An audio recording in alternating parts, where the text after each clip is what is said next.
증가했고, 보통 아침 식사를 안 하시고 점심 저녁을 드시는 거세요? 원래부터 아침을 안 드셨어요? 아, 간헐적 단식 언제부터 하셨어요? 아프셔서 하신다. 여드름 약, 뭐 비염 약 증상으로 인해서 드시는 약들이 한다보다 솔직히 맞네.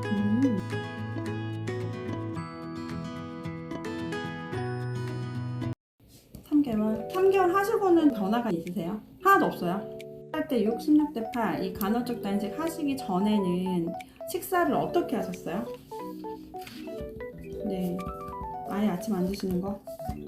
사실 저도 다이어트 환자분들 상담을 해보면 16대 8과 18대 6 간헐적 단식을 되게 많이 시도를 하시는데, 사실 또 남자분들은 그렇게까지 타격은 없으신데 여자분들 같은 경우는 하시면서 오히려 체중이 덜 빠지고 소화불량이라던가 식도염처럼 이런 거 앓으시거나 효과를 못 보시는 경우가 꽤 있으시더라고요. 아침을 안 먹었다라는 그 인식이 나도 모르게 점심과 저녁을 더 많이 먹게 만들고, 뭐랄까, 마른 사람들의 특징들이 한 번에 한 끼 먹고 딱 안 먹기보다는 조금 이렇게 먹는 경우가 더 많거든요. 그래서 환자분도 아마 옛날에 마른 체형이셨으면 그때 내가 어떻게 먹었는지 그런 거를 상기해보는 것도 좋은 방법이에요. 아까 왜냐면 고3 때쯤 체중 몇 킬로셨어요? 아, 그래요? 아, 환자분 보니까 약에 영향을 많이 받으신다. 여드름 약, 뭐 비염 약 증상으로 인해서 드시는 약들이 환자분을 살찌게 만드네.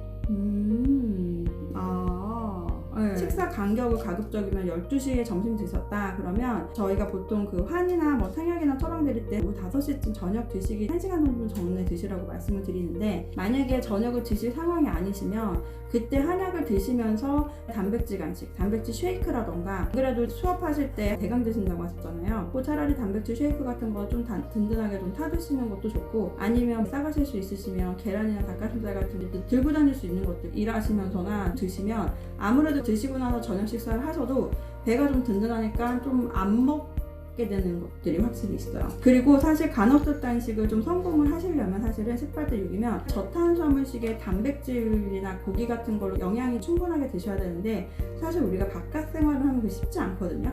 그래서 오히려 간헐적 단식을 해도 왜 안 빠지지라는 생각이 드실 수가 있어요. 점심 때도 식사를 하실 때 가급적이면 좀 단백질 우선, 그러니까 야채, 탄수화물 순서로 제가 드시라고 말씀을 드리는데, 보통은 밥을 먼저 먹으면 나도 모르게 밥을 많이 먹게 되는데, 야채랑 그러니까 반찬이랑 무슨 고기 위주로 먹고 그 다음에 마지막에 밥방면 중에 밥을 전체 양의 30% 이내 이렇게 드시면 포만감도 오래가고 좀 밥이 남기게 되거든요. 그런 부분들이 조절이 되면 확실히 허기지는 느낌도 덜하고 우리가 마름의 본능이 좀 없어지잖아요. 그러면 습관적으로 피곤하고 힘들고 귀찮으니까 그냥 먹게 되는데, 사실 한약을 드시면 전체적으로 양이 줄어드는 효과를 좀 보시기 때문에 이런 좀 양줄이기의 느낌이 확실히 있거든요. 최소한으로 끼니 때마다 단백질을 챙겨 드시라는 거는, 우리가 나이가 어쨌든 아기도 낳았고 일도 하시니까 영양적인 부분에서 결여가 없으려면 단백질이 우리 몸에서 필요할 이유는 없고 이런 게 덜 할 수 있어요. 그런 거 조금 챙겨 주시면 좋으실 것 같고,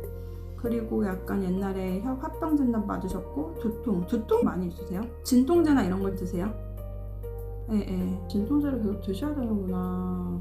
그 임신 출산 하시면서 혹시 출혈을 많이 하셨거나 아니면 뭐 자궁 관련된 뭐가 있으셨어요?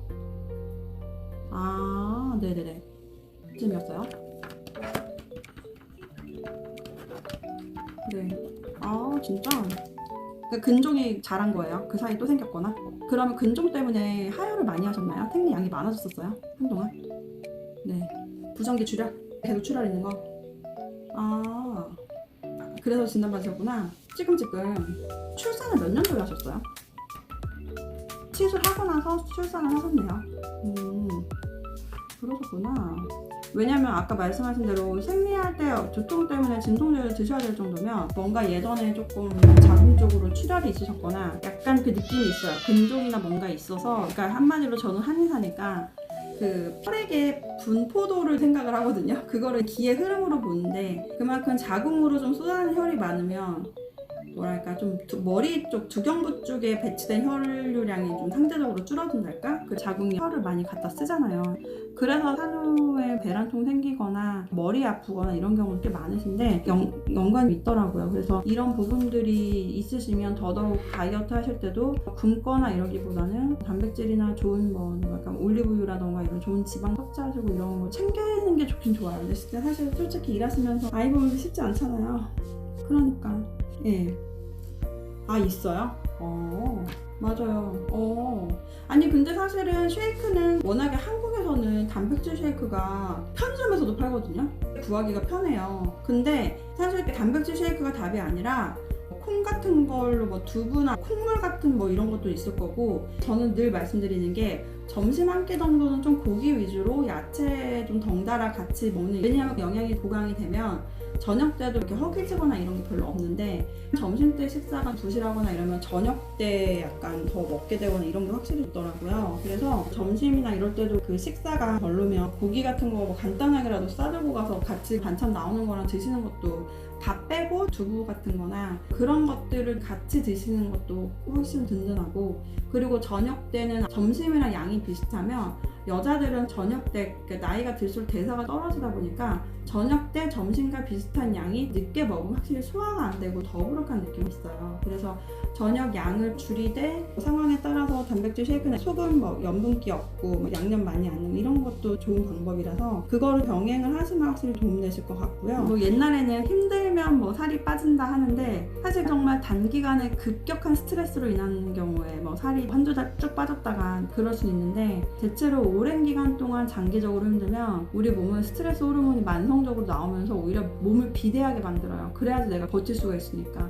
그래서 저는 힘들면 살찐다라는 그 말이 진짜 진리라고 생각해. 그래서 보통 어른이 돼서 살찌는 것도 내가 옛날에 어렸을 때 말랐는데 지금은 쪘네 이런 게 중간중간 내가 아팠던 그런 시기가 있을 거야. 그러니까 그때쯤에 갑자기 좀 체중이 확 늘고 근데 만약에 내가 나를 돌볼 시간이나 여유가 있었으면 원래 나로 이렇게 되돌아갈 수도 있었는데, 사실 우리가 30, 40대 때는 아무래도 나를 돌보기보다는 일이라던가 뭐 육아라던가 이런 외부적인 거에 되게 바쁜 시기잖아요. 그러다 보니까 그런 게 쉽지 않아. 그래서 이렇게 다이어트 하시면서 전 항상 이 말씀을 드려요. 다이어트 한약도 한약이지만 이거를 계기로 옛날에 내가 어떻게 지냈지? 내가 말랐을 때는 어떻게 지냈을까? 내가 원래는 막 맛없는 거 막 먹진 않았는데 내가 진짜 힘들었긴 했나 보다. 차라리 영양가 있는 거로 챙겨주면서 내가 뭐 먹지 않거나 맛없는 것도 내 몸에 넣지 말자, 이런 식으로 되면서 컨디션 좀 회복되고 체중 빠지는 데 도움 되실 수 있으니까 그 부분 참고해 주시면 좋으실 것 같아요. 네네. 처음이시니까 낮은 걸로 나가면서 나눠서 드시거나 이런 식으로 저희가